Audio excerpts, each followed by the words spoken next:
Почитувани гледачи, на ово издание на емисијата Граѓански прашалник. Првата детска амбасада во светот Меѓеши започна кампања за воведување на образованието за мир, мировното образование во воспитно-образовните институции во Македонија. Кампањата е насловена "Мирот е секој чекор" и се спроведува од 27 септември до 27 октомври. За таа цел, гости во студиото се Драги Змијанац и Ана Битолјану.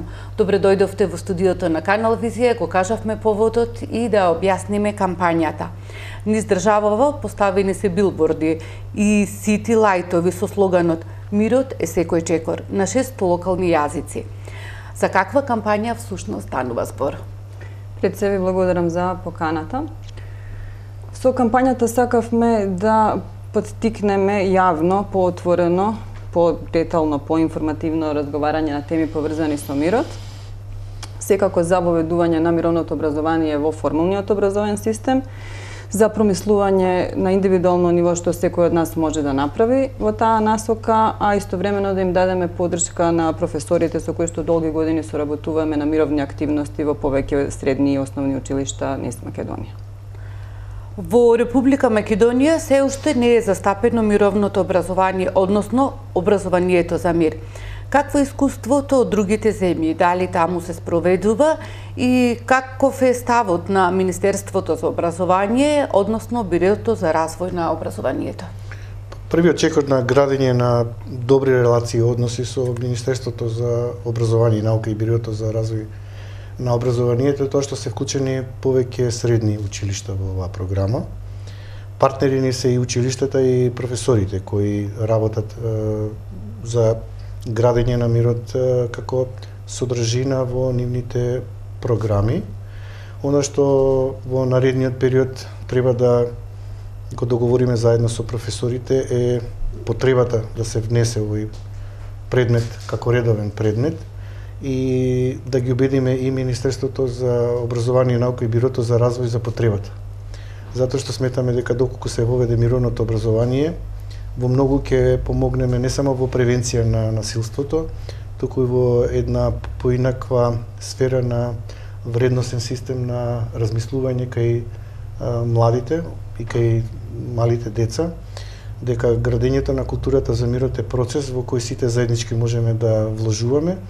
Низ воспитно-образовните програми, ја би ги вклучил тука и медиумите и голема улога на родителите во аспект на прифаќање на различните, поинаквите, во инклузија во образованието на сите деца без било каков облик на дискриминација, а сето тоа ни возможува доколку овој предмет добие и содржина како редовен, дали факултативен или задолжителен, ќе треба да преговараме со Министерството за образование, но мислам дека има расположение затоа што ние веќе и работиме во еден друг програм за ран детски развој, токму за градење култура за мирот и со 11 градинки во Република Македонија, така да се надоврзува и едниот и другиот програм комплементарно и мислам дека ја разбираат поентата за важноста на градење на култура на мирот од мали нозе, од основно предучилишно и средно училиште.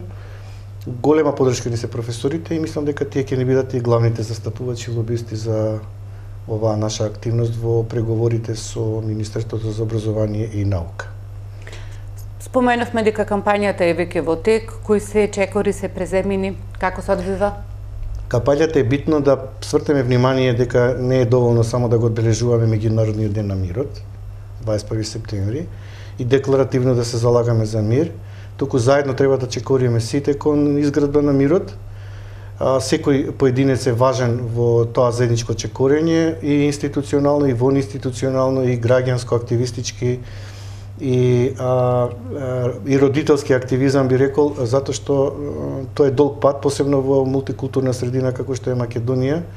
Многу е битно да имаме не само почит и разбирање, туку да градиме заеднички вредности во кои сите заедно ќе веруваме, а за тоа ни дава можност поинаквиот однос кон потребата за општествени промени во државата. Најголема општествена промена во државата би била да имаме еден изграден вредносен систем кој ќе биде составен дел на културата на мирот. каде што децата ќе им бидат вообичајно комуникација, нешто поинакво од она што, да кажеме, го среќаваме во средини каде што децата живеат одвоено, живеат во различни светови и култури. Ние даваме можност да тие се сплотат и да заеднички креираат визија која ќе биде прифатлива во нивната иднина. Битолијано, во рамките на оваа кампања иницииравте една од формите и од начините, иницииравте во училиштата и во предучилишните установи одржување барем на еден наставен час на тема што е мирот. Се дискутирали на оваа тема или имате ли увид дали побудува интерес и какви се одговорите на учениците, секако и на оние најмалите, што е мир? Еден од проблемите со кои што се соочуваме е токму тоа дека ние подразбираме дека мир е некако прво и основно отсуство на воени действија, што е точно, меѓутоа не е доволно начално. Така што дискусиите, отварањето на оваа проблематика оди токму во праве за промислување на лично ниво, на индивидуално ниво што е за мене мир, а понатаму споделување на тоа доживување за мирот со другите. Исто така, сите наставни единици кои што се предвидени за во училиштата се поделени според возраста. На еден начин се дискутира и се изведуваат активности за предучилишни или во пониски оделенија во основни училишта, а на сосема друг начин и со сосема поинаква активност во средните училишта. Меѓутоа, токму тоа подразбирање дека е мир и дека е тоа доволно за да се живее добро, не поттикна да и го отвориме оваа тема. Да видиме, впрочем, за каков мир станува збор. Што значи живење во мир и какво е општеството во кое што ние би сакале да живееме. Каква е визијата заедничка и како таа може дополнително да се гради од различни индивидуални визии кои што сите ги имаме, вклучително и децата. Истовремено децата ги поттикнуваме да размислуваат, да искачаат со своји одговори и ако погледнете дел од нашите промотивни материјали или на Facebook страната, голем дел се фокусирани мир е, дополнете ја реченицата. Што најчесто децата одговараат? Различни работи. Играње со другарчето, кога имам време да бидам со моите, кога ми е убаво во училиште, за помалите возрасти. И потоа се гледа како тоа понатаму се развива. До односи меѓуетнички, до љубовни, до на општествено ниво, до кои се некои кревки точки во општеството на кои што треба да поработиме. Дали тоа е доволно токму да се инициира чувството и потребата поинаку да се гледа на самиот поим мир? Ние се изненадивме од моментот на иницирање. Само ги замоливме сите пријатели, учесници, соработници да одговорат доколку сакаат. Неверојатно голем број на луѓе решија да пишуваат и тоа на повеќе пати да се јават со своји размислувања. Тоа збори дека на други места некаде исто така не постои простор да за тоа се дискутира. Го земаме здраво за готово дека знаеме за што се работи и онда потоа не креираме од тоа ништо. Ова е добра, ако може да те дополнам, добра поента дека навистина мирот го поврзуваат со војна или отсуство на војна. Имаше интересни коментари. Мир е кога имам време да си го гушнам детето, мир е кога дома ќе сум обкружен со љубов, со внимание, мир е кога не слушаат другите, кога јас имам време да ги слушам другите. Имаше разни коментари за мирот. Лично мене како организација која се бори за заштита на правата на децата, многу ми е важна компонентата мир од аспект дава можност за безбедност, сигурност, каде што само во такви констелации и услови можеме да се грижиме за заштита на правата на децата. Во случаи се занимавале со екзодуси, со геноциди, со катастрофи, со деца бегалци, со елементарни, би рекол, непогоди, каде што најосновните елементарни права за заштита на правата на детето би ни биле на второ ниво. Во услови кога имаме мир, кога имаме разбирање, кога имаме безбедност на состојба, кога имаме сигурност меѓу децата да можат да чекорат слободно до училиште и вон училиште, кога децата знаат дека нема да бидат нападнати, кога нема булинг, насилство во училишниот двор и надвор од него, кога темата и фокусот на децата им е сосема нешто друго за разлика од од она што многу често во последно време се случува, е добра основа да децата размислуваат пошироко за мирот. Ова е некаде прв чекор да има отсуство од сите овие елементи што се набројани. Меѓутоа, одиме чекор понатаму како да креираме пријатна средина која што возможува растење, која возможува потенцијалите на сите деца и на возрастните да се исполнуваат. Да биде некаде, да бидеме вклучени, дел од нешто, од некој колектив и истовремено да придонесуваме за тој колектив. А за мировниве пораки, дел од кампањата, планираме сите индивидуални дефиниции да ги печатиме на беџеви. Тоа е исто некоја форма на промовирање на својата лична дефиниција, размислување за мир и на согледување колку такви различни има, кои што заедно ќе градат едно подобро утре, се надевам, за сите. Змијанац, вие сте асоциација која го промовира мирот и ненасилството како основни вредности во воспитно-образовниот систем. Укажувате на потребата од неопходноста мировното образование да се вгради во наставните програми во државава. Зошто? Ние од самиот почеток, како се сеќаваат гледачите, работиме на мирот и изградба на мирот кога испасувавме и евакуиравме деца од погодени од војната во Босна и Херцеговина, потоа работевме со децата во згрижувачките кампови побегнати од Косово, потоа отворивме прифатилиште за деца од нашиот внатрешен конфликт 2001, кога згриживме 4 семејства. Сега во моментот работиме и во транзитниот центар во Куманово со децата мигранти. Значи цело време тие две работи идат едно со друго, за да не се случува ова за што говорам како последица на војна, насилство, конфликт. Треба да се гради културата за мирот на едно повисоко ниво, не само на државничко, туку и на индивидуално ниво, да луѓето работат сите заедно и да го наоѓаат својот индивидуален потенцијал и капацитет, дека секој поединец може да помогне во градењето на мирот и во оневозможувањето на, би рекол, мокниците да ја злоупотребуваат нашата потреба елементарно за мир, за да можеме да бидеме креативни и инвентивни и да се занимаваме со посуштествени проблеми што човекот го засегаат, образовни, воспитни, културни и други активности кои ќе не исполнуваат во нашиот битисување и живење. Битолјано, колегата спомена културата на мирот, но културата на мирот почнува од себе си, од нас, од семејството и ставовите и однесувањето во секојдневниот живот. Како да се смени состојбата? Пред се со прифаќање на одговорноста дека децата репродуцираат модели кои што ги гледаат од возрастните.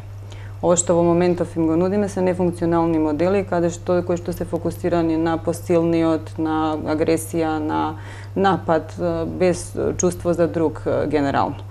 Потоа, прифаќање на одговорноста исто така дека сме должни да работиме најмалку во два правца. На поттикнување на детето да препознае што му се случува и исто така да препознаме кога тој делува во однос со другите, на кој начин тоа го доживуваат другите. Тоа се двата момента на развивање емпатија, разбирање за друг, разбирање истовремено и за себе и собствените потреби, меѓутоа и одговорност за собствените постапки понатаму. Во поделени општество како што е нашето, пониза некои основи, е исто така важно за културата на мирот граѓање на доверба. Без оглед со кого, се што е непознато, се што не е блиско, се што е на некој начин поразлично од мене, да не биде застрашувачки, да не биде заканувачки, него да побудува некоја форма на љубопитност да разберам и да тргнам на крајот на криштата со добри намери во сите односи кои што ги градам, а истовремено да имам стабилност и сигурност како дете, како млад човек, да знам да се справам доколку ми се појавуваат потешкоти или проблеми во тие релации. Кога го велиме секојдневниот живот, тука го имаме кругот на семејството, но потоа имаме и средината, каде децата се образуваат, односно училиштето. Како тука да се сменат работите? Мировното образование бара да се дискутира со децата за се што се случува. Тоа, например, значи кога има тепачки во близина на школата или во школскиот двор, или кога има меѓуетнички поделености, или кога има партиски политички влијанија, да се артикулира, да се направи простор да децата може да ги искажат своите ставови и да бидат поддржани, да воспостават на известен начин правилен став кон нив, да може да бидат критични и да образложат зошто се критични. На тој начин ќе станат и активни во заедницата, а ќе бидат и активни граѓани кога ќе искочат од клупите во кои што се сега. Тоа е она што мисля дека Ана ќе го заборави, а всушност е многу битно. Мирот не значи пасивност, пасивизација. Мирот значи токму активен пристап, учество на децата да бидат не само прашани, туку и да учествуваат во промените кои треба да се случат во општеството, а за тоа е потребен временски простор каде што и воспитувачите, и наставниците, и родителите ќе им овозможат на децата простор, или децата ќе се изборат за свој простор да говорат за секакви теми кои ги засегаат нив од секојдневното живење, за да можат не само да бидат сослушани, туку да учествуваат во промените кои ќе се случат. Многу често нашиот образовен процес не е фокусиран кон активноста, кон активизмот, туку повеќе содржински кон учење на зададените предмети и содржини, и мислам дека недостасува и воншколски активности каде што на децата ќе им се даде простор да може да се изразат себе си, дали преку форум театар, дали преку денс театар, дали преку некои други форми, да тие ги перцепираат работите и ги слушнеме како ти размислуваат за сите општествени збиднувања што се случуваат од нивна перспектива. Мислам дека тоа им недостасува и на училиштата, и на медиумите, и на целото граѓанство, да ги слушнеме децата како размислуваат за секојдневните проблеми со кои се случуваат и како како тие би ги трансформирале кон нешто подобро, а ќе им имат бенефит и децата и сите ние околу нив. Повелете. При тоа децата зборуваат за овие проблеми и теми меѓу себе. Само ние немаме пристап за тоа што не им возможуваме простор. Се ова што е набројано околу случувањата и интересите се врти во детските кругови, кога се добива или во кругот на младите луѓе. Само кога се добива пристап или структура или кога отворено, може да бидат поттикнати со вредности кои што ќе искреираат нешто здраво, ќе искреираат нешто добро од сето тоа. Од тука и прашањето. Насилството се манифестира секојдневно. Како да се постигне трансформацијата за која што говориме на конфликтите и меѓу децата, да се гради мирот уште од најмала возраст, а тука би го додала и прашањето за улогата која споменавме посебно на медиумите. Насилството е на многу начини дозволено и легитимно во денешното живење. Не се опробуваат, ниту се осознаваат било кои други механизми. Ќе се навратиме повторно на идејата дека нормално е, не се очекува. Се очекува филмовите да бидат насилни, политичарите да се плјукаат и на несоодветен начин да комуницираат едни со други, возрастните со помладите или помладите со возрастните, тоа е двонасочен процес секако. Исто така под влијание на непочитување на другиот, на некој начин форма на насилни изразувања и така натаму. Треба да понудиме нешто друго што функционира, а тоа не навраќа повторно на разговарање со младите. Ако ни е добро во оваков свет, ако ни е добро да бидеме перманентно жртви на насилство или насилници или наблюдувачи со оглед на тоа што се случува, тогаш во ред. Меѓутоа, начелно, сите сме на известен начин биле или жртви или повредени, како директно физички, така и на посоптилни начини, со збор, со однесување, со занемарување, со невклучување во нешто. И тука се елементите каде што можеме да искреираме поинаков начин на однесување едни со други. Насилството треба да се препознае, кое да видиме што е со насилното однесување на особата што го чини. Тоа не значи дека таа особа е самата насилник и тука ја правиме таа градација насилно однесување од личноста која што ја направила и да пробаме да разбереме корените зошто тоа се случува. И истовремено потешкиот дел да се препознаваме себе си кога нешто правиме во однос на некој друг. Но тука има и една потреба голема што може би првата детска амбасада во наредниот период треба да ја прави. Покрај вклученоста на воспитно-образовниот процес ќе ни треба партнерство со медиумите, затоа што многу е важно да медиумските куќи, посебно националните концесионери, продуцираат содржини кои ќе водат кон изградба на културата на мирот, каде што децата ќе можат во слободното време да изберат програма, содржина која ќе им помогне дополнително тој вредносен систем да го изградиме на едно колективно ниво, да имаат родителите избор каква содржина може да му понудат на своето дете во половина часа, да се сигурни дека детето ќе добие содржина која ќе му помогне во неговиот правилен раст и развој. Тоа ни е многу тешко во програмската шема која се случува на било која телевизија. И имаме сега проблем, каде детето ќе го воспитуваме и ќе го едуцираме и ќе му дадеме насока кон културата на мирот. Ако не се почне во градинка, основно средно училиште, ако немаме медиумски простор кој има сензибилитет дополнителен за оваа проблематика, ако тие кои продуцираат промени во општеството или донесувачите на одлуки не се однесуваат согласно вредносниот систем на една културна комуникација и однесување, значи тоа ќе мора да се менува, би рекол, на повисоко ниво од парламентот, од владата, од државните институции, медиумите, за да таа една култура на однесување соодветно, без навредување, без омраза, без насилство, со взаемна почит, респект и разбирање, би била општо прифатена на индивидуално и колективно ниво, за да таа биде секојдневна комуникација, за да можеме повеќе и активно да се слушаме и активно да учествуваме во подобар свет и за децата и за целото општество. Практично мировното образование велите дека би се темелело на потребите од превенција на насилството, односно од превенција на можни нови судири. Доколку се е составен дел на образованието, тоа како ќе резултира со намалување на насилството во училиштата, а јас тука би додала кои едноставно содржини би се изучували и што би офаќал тој предмет? Па, превенцијата и се ова што го збориме до сега. Секое укажување на проблемот, отварање на други можни решенија е своевидна превенција. Исто така, превенција е доведување до одговорноста на починителите дека тоа што го прават не е во ред на ниво на самите училишта. При тоа е градење на здрава структура на училиштата дека се одговорни да, како за самите училишта, така за непосредните средини во близина, меѓутоа и за односот кон другите ученици во другите училишта и воопшто на секој став на младите луѓе кон своите врсници. Ние во Македонија, за жал, се соочуваме со се поголема поделба, се учат правото да се учи на мајчин јазик, кое што е основно право и секако мора да се почитува и треба да се почитува и поттикнува, меѓутоа понатаму води кон моноетнички училишта каде што учениците се делат и немаат шанса за комуникација едни со други. Доколку се отворат можностите за поголеми соработки, за дискутирање на проблемите, за поголемо запознавање, секако би намалило на се она што се случува како надвор од училиштата, меѓутоа и во самите училишта. Од нашето истражување од пред неколку години, например, кога нема простор за здрава комуникација помеѓу етнички групи или било какви групи ученици, они користат алтернативни начини кои што се преполни со насилство, испишување на гради пораки на клупата, каде што некое друго дете ќе дојде да учи во друга смена.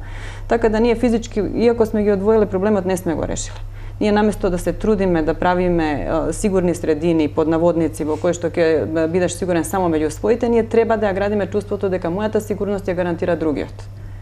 Колку повеќе познавање имам со другиот, колку повеќе се знам со другите деца, без оглед на кој начин се различни од мене, во овој случај прва и конкретна етничка разлика, дотолку подобро ќе ни биде на сите. Одвојувањето не е решение, тоа е само привремено гасење на нешто што ќе бувне и ќе биде поголем пожар во некое догледно време. Основните содржини на мировното образование, оние кои што се секаде низ свет помалку или повеќе слични, е однос кон конфликтите, трансформирање на конфликтите, како да му се пристапува како на можност за разрешување на нешто, на некој проблем, а не на нешто што ме загрозува па да се трудам да избегнувам. Вклучување на младите во животот, дури во организирање на начинот на функционирање на училиштето.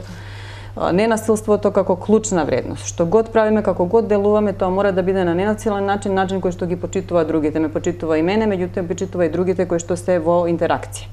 Сега, она што е клучно за мировното образование е дека е врзано со одредени контексти во која земја се изведува. Се реферира на нешто што се случиле во минатото, се реферира на нешто што ни се жешки сега, кои што ни се проблематични сега. Во Македонија нужно би морало да се бави и да зборува како за меѓуетничката поделба, така за 2001, така за заедничката иднина, за проблемите кои што се околу нас со соседите, со све она што се актуелни проблеми, на начин да се наоѓаат конструктивни, креативни решенија за тоа понатаму. На микрониво, она што го спомнав преска, би требало да се бави од каде тепачките, зошто насилството меѓу младите, каков е вид на родителството, каков вид на родителство сакаме, кои се границите на младинско учество, колку треба да се поттикнуваат, како повеќе да се слушаат. се што би им помогнало да се изрази младата личност и да израсне во активен граѓанин кој што ќе знае како одговорно да се однесува и како да придонесува кон наградењето на некое заедничко добро во иднина. Змијанац, секој дете има право да живее во мир, а токму првата детска амбасада во светот Мегјаши постојано ја потенцира важноста на мирот, односно на ова право за сите деца. На почетокот кажав дека работиме и со деца од најрана возраст во градинки и со средното училиште. Она зашто малите деца, например, во градинката, како се среќаваат во конфликтна ситуација, за да ги надминеме стереотипите дека имаат децата однапред одредени предрасуди или омраза или непочитување и разлика, нивниот главен конфликт е за играчката. Значи, они немаат друг проблем во однос на нивната заемна комуникација. Играчката име. И тоа е многу интересно, значи како децата растат и како настануваат да кажам влијанијата од возрастните во однос на децата кога растат и зема дел од багажот, би рекол, и општествен, и медиумски, и родителски. И многу тешко се справуваат ако немаме промена на тој простор. Значи, ние мораме паралелно да работиме и со родителите, и со воспитно-образовните институции, и со професорите, и со учениците, и со медиумите, па и со донесувачите на одлуки, дека градењето култура за мир треба да започне од раните години, дека треба да бидат децата офатени на време во градинка, основно училиште, средно училиште, да бидат не само содржински вградени во предметите, туку ако е можно да се воведе овој предмет, бидејќи тој е пресуден во Република Македонија, ако сакаме навистина да превенираме не само конфликти, туку да превенираме и можни контексти на манипулација, злоупотреба, на пасивизација на граѓанството, затоа што, пак ќе кажам, културата на мирот значи и активно учество во создавање на општествени промени. А активно учество најчесто го прават младите, а тие ако бидат навремено, вредносно едуцирани и воспитувани во тој дух, се надевам дека онаа поинаквата комуникација на возрастните ќе со тек на време ќе замри, ќе биде надвор, би рекол, од функционална употреба на прифаќање од масите и народот. Какво е тука влијанието на социјалниот фактор, односно на заедницата? Па веќе заедницата и реагира на насилни содржини, на говор на омраза, на неприфаќање и одбивање на таков начин на комуникација. Јас во неколку емисии досега сум кажал дека донесувачите на одлуки во парламентот со тој нивен говор на таков начин и комуникација стануваат пример за помладите и дека тој начин на комуникација во законодавниот дом и во извршната власт мора да се смени. Дека тие треба да бидат свесни дека донесуваат, превземаат одговорност и создаваат и креираат јавно мислење врз основа на нивната взаимна меѓусебна комуникација. И со таков тип на навреди, без почитување на индивидуалноста и без почитување на поинаквото мислење од своето, не доведува до конструктивна расправа и разгледување на решавање на одредени проблеми, каде што партиципативно ќе може да бидат вклучени и граѓанството и тие кои донесуваат одлука.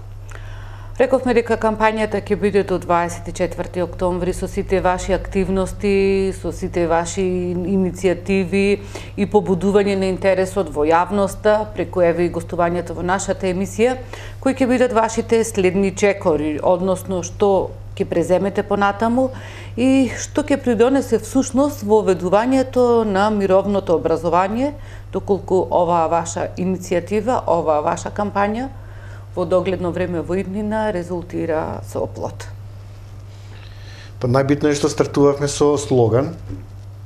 Кампањата е започната, таа иде во насока на застапување и лобирање за воведување на мировно образование во како редовен предмет или како офатеност во повеќе предмети со содржината поврзана со мирот. Ние веќе маршираме за мир во многу градови, марширавме и во Гостивар, марширавме и во Велес, и во Виница, значи Скопје. Поинакво е поимањето на граѓанството за мирот. Веќе размислуваат што сакаме да упатиме порака. Значи, многу е визуелно добро решена пораката чекориме кон заедно за мир. Мирот е секој чекор. Значи, многу чекори, многу време ќе треба да навистина ја изградиме културата за мирот како секојдневие и мислам дека добиваме се поголема поддршка на социјалните медиуми за не само за кампањата, туку и за потребата за оведување на мировно образование. И тие што подготвуваат платформи, дали сега во овие предизборна кампања или во по завршување и конституирање на собранието, ќе тропнеме на врата да ги убедиме дека тоа е од интерес на сите граѓани и дека само на тој начин може да си обезбедиме иднина во која ќе градиме активен пристап на граѓаните, кои нема да бидат само гласачи, туку ќе бидат и чинители во промените. Мирот е секој чекор, а првиот чекор е веќе направен, кампањата тече, иницијативата е тука. Кој ќе е ефектот, односно она придобивка која ќе имаат младите, доколку се воведе мировното образование? Ние пред се сакаме да укажеме дека мирот е и во мали и во големи чекори. До воведување во формално образование е поголем чекор, меѓутоа со низа мали исто така се креираат средини во кои што се живее подобро, поквалитетно, порадосно за сите нас. Одзивот на професорите во оглед на воведувањето на мировно образование е исто така голем. И тоа не е некој показател дека се има потреба и дека треба да се најде форма или различни форми, не мора да биде една, во која ќе делуваме понатаму. Мислам дека ќе биде охрабрувачки и поттикнувачки за младите луѓе, дека покрај ова што го спомнуваме постојано, дека ќе израснат во активни граѓани, ќе добијат, ќе учат за светот на еден поинаков начин. Истовремено ќе можат да осознаваат, впрочем, дека може да делуваат, дека може да влијаат, да менуваат и да градат негде каде што ќе се чувствуваат истовремено и прифатени, а каде истовремено ќе помагаат на другите да го имаат чувството на добредојденост и на некакво заедништво. Дека ќе влијае на односот постари помлади исто така, на овој ејџизам или некој разделување кое што се јавува сега, дека ќе развиваат чувство и емпатија за другите заедници, за другите места, начини на живење, а воедно ќе градат чувство за некаква припадност поширока, дали регионална, дали космополитска, без оглед, дека ќе бидат на некој начин поттикнати од граѓани на светот, што е концепт кој што за жал се помалку го слушаме во се поголемата некоја поделба и фокусираност на личните мали минорни идентитети во однос на некаква светска припадност. Ви благодарам за учеството во емисијата, а ви благодарам и вам, почитувани гледачи. Беше тоа емисијата Граѓански прашалник, во која гости наши беа Драги Змијанац и Ана Битолјану од првата детска амбасада во светот Мегјаши, која што започна кампања за воведување на образованието за мир, односно мировното образование во образовниот процес. Пријатно со програмата на Канал Визија.